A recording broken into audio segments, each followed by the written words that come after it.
వృషభ రాశి వారికి ఫిబ్రవరి నెల 2025 సంవత్సరం గోచార ఫలితాలు ఏ విధంగా ఉంటాయి అనేటటువంటిది మనం తెలుసుకునే ప్రయత్నం చేద్దాం. ఇక్కడ వృషభ రాశి వారికి జన్మంలోనే గురు సంచారం జరుగుతున్నది. అయితే ఒక 4 రోజులు మాత్రం వ్యయంలో ఉన్నట్టుగా మనం చెప్పుకోవాలి. అంటే వక్రగతి 4వ తారీఖు వరకు ఉంది. 5వ తారీఖు నుంచి రుజుమార్గంలో ప్రయాణం చేస్తూ ఉన్నారు కాబట్టి వ్యయంలో ఉన్నప్పుడు, అయితే ఏమైనప్పటికీ వ్యయంలో ఉన్నా జన్మంలో ఉన్నా కూడా గురువు యొక్క సంచారము వృషభ రాశి వారికి అనుకూలమైన ఫలితములను ఇవ్వజాలదు. ఇకపోతే కుజుని యొక్క సంచారం తీసుకున్నట్టయితే తృతీయంలో ఒక 8 రోజులు, మరలా వక్రించి వెనకకు మిథునంలోనికి వచ్చి 9వ తారీఖు నుంచి నెలాఖరు వరకు ఉండటం జరుగుతుంది. అంచేత ఇక్కడ మీకు ఈ తృతీయంలో ఉన్న 8 రోజులు మాత్రం అనుకూలమైనటువంటి ఫలితాలు లభిస్తాయి. అందరి సహాయ సహకారాలు, ఉద్యోగం అయితే ఉద్యోగం, వ్యాపారం అయితే వ్యాపారము, ఎక్కడ మనం మన తోటి ఉద్యోగస్తులు కావచ్చు, మన పై అధికారులు కావచ్చు, కింద పనిచేసేవారు కావచ్చు, అందరి సహాయ సహకారాలు అందుతూ ఉంటాయి. అలాగే ఇంటి దగ్గర అందరి సహాయ సహకారాలు, అన్నదమ్ములు, ఇంటి చుట్టుపక్కల వాళ్ళు అందరి సహాయ సహకారాలు కూడా 3వ తారీఖు వరకు, అంటే 3వ స్థానంలో సంచరించేటటువంటి 8వ తారీఖు వరకు అనుకూలంగా ఉంటుంది. తదుపరి ద్వితీయంలోకి వచ్చిన తర్వాత కొంచెం కుటుంబం మీద, అంటే ధనాదాయం తగ్గడం, ధనం మీద ఆదాయం తగ్గటము, ధనం ఆదాయం తగ్గటము, అలాగే మాటలో కొంచెం కోపం పట్టుతున్నది, కొంచెం హార్డ్గా అంటే కష్టంగా కఠినంగా మాట్లాడటము, ఇట్లాంటివన్నీ జరిగే అవకాశాలు ద్వితీయంలో ఉన్నప్పుడు జరుగుతూ ఉంటుంది. ఈ విధంగా కుజుని యొక్క సంచారం మనకు చూపిస్తుంది.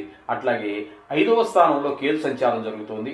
5వ స్థానంలో కేతు సంచారం కూడా అనుకూలమైన ఫలితాలు ఇవ్వదు. ఇది కూడా పిల్లల యొక్క ఆరోగ్యం మీద, చదువు మీద దుష్ప్రభావాన్ని చూపిస్తుంది. వారికి ఆటల మీద ఎక్కువ ఇంట్రెస్ట్ పెరగటము, ఆసక్తి పెరగటము, చదువు మీద శ్రద్ధ తగ్గటము ద్వారా కొంచెం చదువులో వెనకబడటము, అలాగే కొంచెం పెద్ద పిల్లలు ఉన్నట్టయితే చెడు స్నేహాలు చేయటము, ఇట్లాంటి పరిస్థితులన్నీ కూడా కేతుగ్రహం 5వ స్థానంలో సంచారం చేయటం వల్ల మనకి ఈ విధమైన ఫలితాలన్నీ కనిపిస్తూ ఉంటాయి. ఇకపోతే 9, 10 స్థానాలలో రవి యొక్క సంచారము జరుగుతున్నదండి.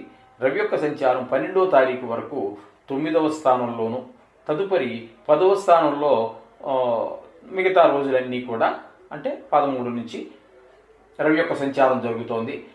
ఈ 10వ స్థానంలో సంచరించేటటువంటి రోజుల్లో మాత్రం 13వ తారీఖు నుంచి మీకు అనుకూలమైన ఫలితాలన్నీ కూడా వస్తూ ఉంటాయి. అక్కడ ఎందుకంటే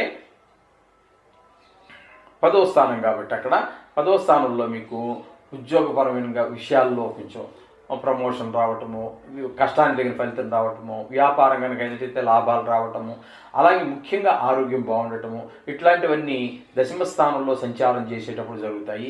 9వ స్థానంలో సంచారం చేసేటప్పుడు మాత్రము ఈ సౌకర్యాలన్నీ మనకి రవి వల్ల కొంచెం చిన్నపాటి అనారోగ్య సమస్యలు, చిన్నపాటి ఇబ్బందులు అన్నీ కూడా వచ్చే అవకాశం కనిపిస్తూ ఉంటుంది 9వ స్థానంలో ఉన్నప్పుడు.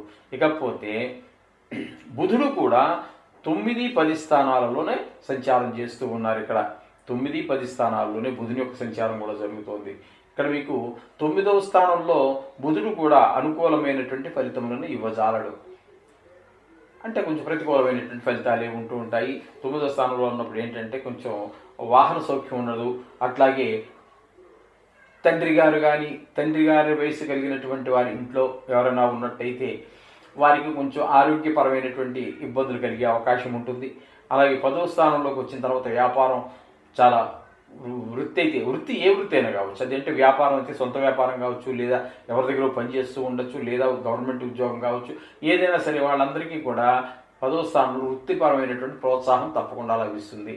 అంటే సొంత వ్యాపారం అయితే కొంచెం డబ్బులు మనకి కనిపిస్తుంటాయి. ఎవరి దగ్గర పనిచేసేటప్పటికీ ఓ మంచి మాట, లేదా ఒక ఇంక్రిమెంట్ పెరగటం, లేదా ఇట్లాంటివి ఏమైనా జరిగే అవకాశం కూడా లేకపోలేదు. ఇవన్నీ కూడా బుధుడి వల్ల జరుగుతూ ఉంటాయి. అలాగే ఇక్కడ మీకు 10వ స్థానంలో శని యొక్క సంచారం జరుగుతుంది. ఆ శని యొక్క సంచారం నెలంతా కూడా కుంభంలో 10వ స్థానంలోనే జరుగుతోంది. ఇక్కడ వృత్తిపరమైనటువంటి ఇబ్బందులు తలెత్తేటువంటి అవకాశం ఉంది. వృత్తిపరమైనటువంటి ఇబ్బందులు కొన్ని కలిగేటువంటి అవకాశం ఉంటుందండి. 10వ స్థానంలో శని సంచారం వల్ల అది కొంచెం అక్కడ జాగ్రత్తగా ఉండటం చాలా అవసరము.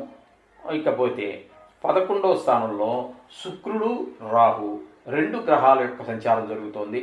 2 రాశులు కూడా శుక్రుడు వల్ల లాభస్థానంలో సంచారం, అటు రాహువు ఇటు శుక్రుడు కూడా ఇద్దరు కూడా చాలా శుభప్రదమైనటువంటి ఫలితాలన్నీ ఇస్తూ ఉంటారు. ధనాదాయం బాగా పెరుగుతుంది. మీరు ఇంకా కళలు కనుక అంటే లలిత కళలు, సంగీతం, నృత్యం, సాహిత్యం, శిల్పం ఇట్లాంటివి ఏమన్నా సరే ఉన్నట్టయితే, లేదా సినిమా ఫీల్డ్లో ఉన్నటువంటి వాళ్ళందరికీ కూడా శుక్రుడు చాలా అనుకూలమైన ఫలితాలు ఇస్తాడు. అలాగే షేర్స్లో పెట్టుబడి పెట్టేటటువంటి వారికి కూడా అనుకూలమైన ఫలితాలు ఉంటాయి శుక్రుడు ద్వారా.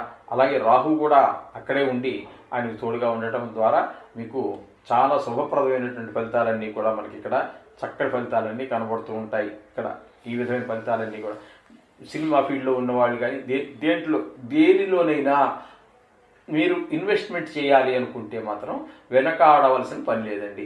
వాళ్ళిద్దరి యొక్క ప్రోత్సాహం మీకు పూర్తిగా లభిస్తూ ఉంటుంది. ఈ విధంగా శుక్రుడు రాహు కూడా మీకు అనుకూలమైన ఫలితాలు ఇస్తూ ఉన్నారు. ఈ విధంగా మనకి ఈ వృషభ రాశి వారి యొక్క ఫలితాలు ఉంటాయి. ఈ విధంగా మొత్తం మీద వీరికి కూడా అటు ఇక్కడ వీరికి కూడా రాహువు, శుక్రుడు, బుధుడు, రవి, కుజుడు సగం రోజులు అటు సగం ఇటు ఉన్నారనుకోండి. కుజుడు అంచేత మొత్తం మీద చెప్పుకోవాలంటే ఒక 5 గ్రహాల యొక్క అనుకూలత వీరికి ఈ వృషభ రాశి వారికి బాగుంది. అందుచేత మిగతా గ్రహాలు కొంచెం ప్రతికూలంగా ఉన్నప్పటికీ మొత్తం మీద నెలంతా కూడా వృషభ రాశి వారికి కూడా చాలా బాగుంటుందని చెప్పుకోవడంలో సంశయం లేదండి. గోచార రీత్యా మాత్రమే జాతక రీత్యా మీకు జాతకంలో కొంచెం ప్రతికూలంగా ఉందనుకోండి, వేరేగా ఉంటుంది. జాతకం బాగుండి గోచారం బాగుందనుకోండి, మరింత ఉత్సాహం, ఉల్లాసం అన్నీ చాలా బాగుంటాయి అన్నమాట. అంచేత జాతకం కూడా జాతకమే చాలా ముఖ్యం. జాతకమే కాదు, ఇది కూడా ముఖ్యమే, కానీ దానికి ఇది అనుసంధానం చేసుకోవాలి.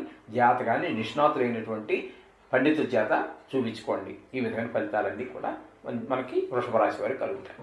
ఏదేమైనప్పటికీ గ్రహాలు బాగలేకపోయినా నవగ్రహాలకు సంబంధించి ఏదో ఒకటి మీకు వచ్చినటువంటిది, బీజాక్షరాలు కావచ్చు, గాయత్రులు కావచ్చు, అంటే నవగ్రహాలు కూడా గాయత్రి ఉంటుందండి, ఆ గాయత్రి కావచ్చు, అలాగే వేదమంత్రాలు కావచ్చు, లేదా శ్లోకాలు కావచ్చు, ఏదో ఒకటి చాలామంది చెప్పారు, ఈశ్వరాభిషేకం అంటారు కొంతమంది, అవన్నీ పెద్ద పెద్ద ప్రక్రియలు అవుతాయి. కాబట్టి ఈ నవగ్రహాలకు సంబంధించి ఏదో 2 నిమిషాలు వాటికి వీరి యొక్క ప్రార్థనకి మీరు మీ పూజలో కేటాయించండి.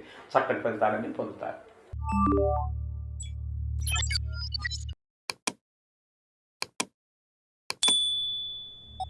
you